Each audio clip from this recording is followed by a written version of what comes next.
Well, another beautiful fall morning up here in the mountains of western North Carolina, and I am loving it. Hope y'all are doing great. I'm building a small shed over the creek, and this morning I'm going to continue with that. I'm going to lay out the floor, get that framed up, see what happens, and oh yeah, I'll show you some footage from the pond we've been redigging. I'm liking it. Well, I guess we'll start the morning off with some of George's breakfast. I make his food for him, and I did a video on it. It's just a really simple way to make dog food in a crock pot. But I use different ingredients every time. Sometimes I add carrots, sometimes peas, sometimes green beans, but I use any kind of meat. I'll put a link to the video in the description. But he's definitely a fan. He wouldn't eat dog food from the store.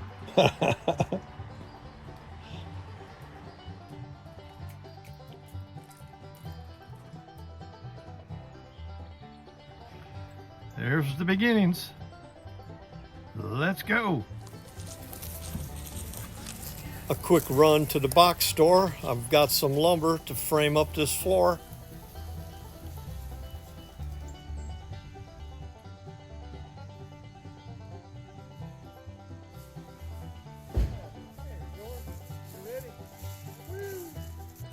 I'm gonna dig this out and put that front board that goes across in the dirt. I think it'll be okay. You know, what's it gonna matter? I'm in the floodplain anyways. Okay. I believe that's gonna work. All right, I started with this front board and it's level. And I hung over 1.5 inches on either side. I opted to go with 12 foot instead of 10 foot. So that puts me out over the creek even more. Yeah, I love it.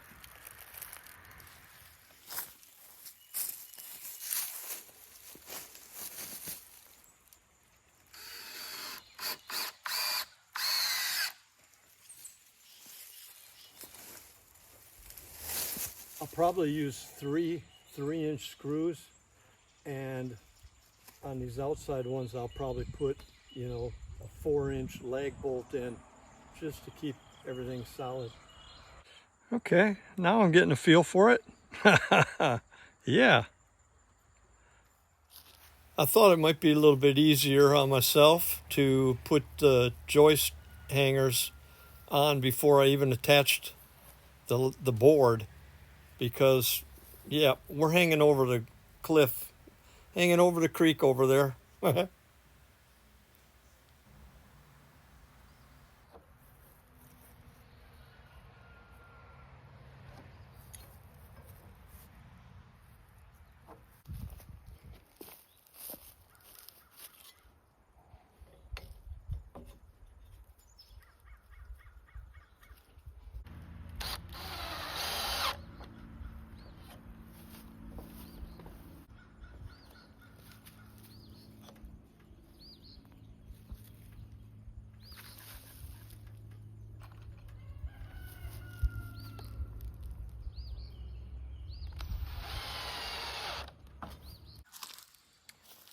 This little block of wood makes it easy so that the top, so everything's going to line up.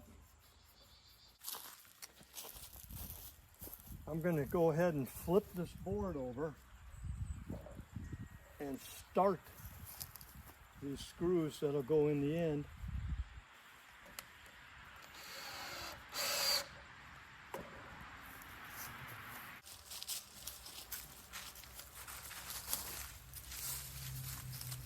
I attached a piece of scrap wood over on this far end to help me hold the board in place, because there was nowhere to stand. It's about an 8-foot drop off to the water.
Well, there's the basic framing for the floor laid out. Yay! I made myself a little extra work by wanting to have this end lowered, so I had to dig every one of those. But it was easy digging, a lot of sand, a few rocks. Not bad, it was worth it. In the comments, a lot of times carpenters say, why did you use screws? They're not as strong as nails. Well, screws are strong enough, and sometimes I like to take my buildings apart and move them. So with screws, I can just keep reusing everything. Put one extra brace in already, just because that's a 12-foot span. So now I cut it down to an 8-foot span and a 4-foot span. So that should take some of the spring out. It's definitely going to be an interesting shed. I think I'm going to like it. Maybe some banjo picking out there.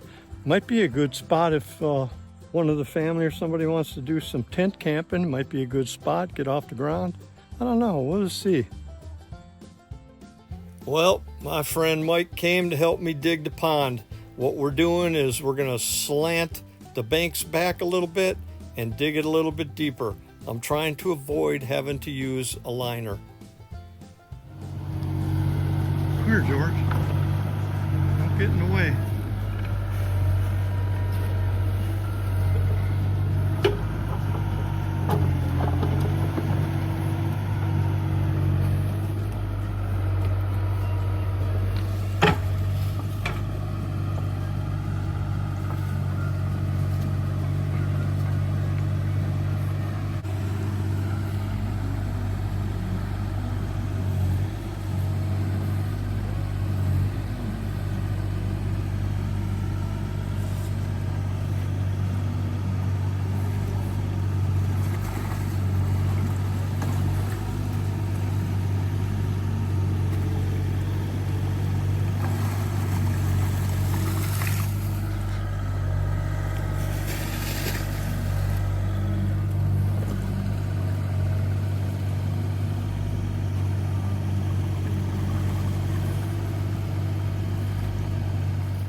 Well, it's clay. It's sticky, mucky clay, which is good. That's way better than sand.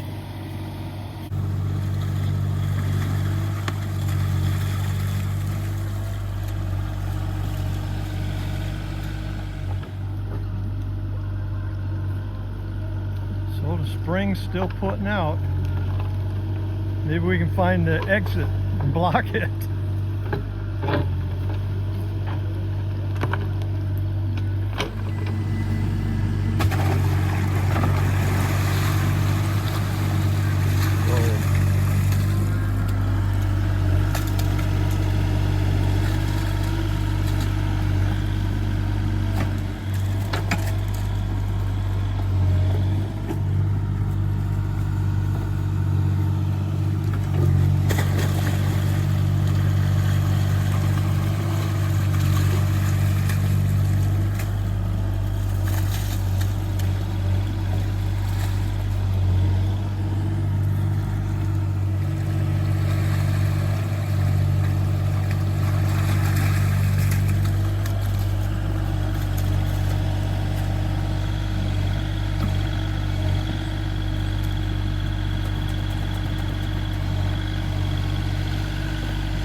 George, look out.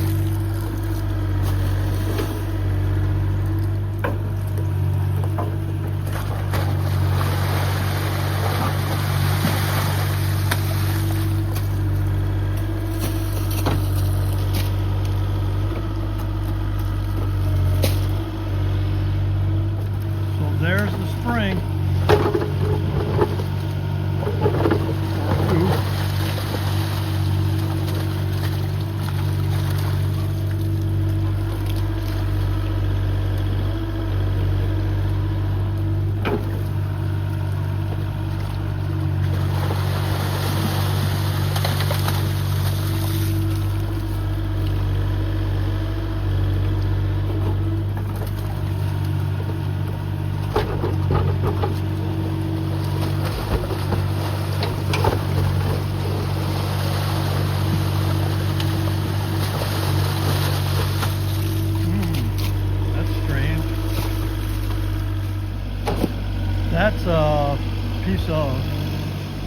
drain pipe, cold clay drain pipe. That could have something to do with our problem.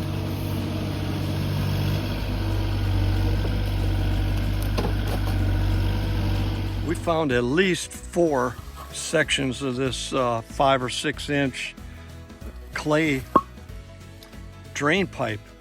Anybody have any idea how old this stuff is?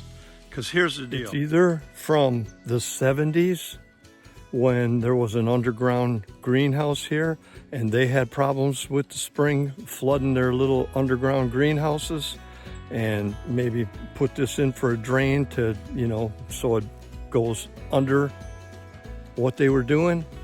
Or it could be from when they made the road, because well, way back, I met a guy 2-3 years ago, a local older gentleman, and he said that the spring was across the street, and the land across the street was farmland, and they would take their breaks around that spring. Maybe when they put the road in or paved the road, you know, maybe they had issues with the spring way back then and put it in the clay pipe. So that could be like in the 30s or 40s, 1930 or 40, I'm not sure. But I believe us digging this thing a little bit deeper, we can separate the water coming in from the water going out. I should be able to find the exit or the drain, and that's going to change everything. But anyways, I'm having a blast. Thanks for coming along. Hope you stick around to watch the projects come together. Appreciate you. See you next time.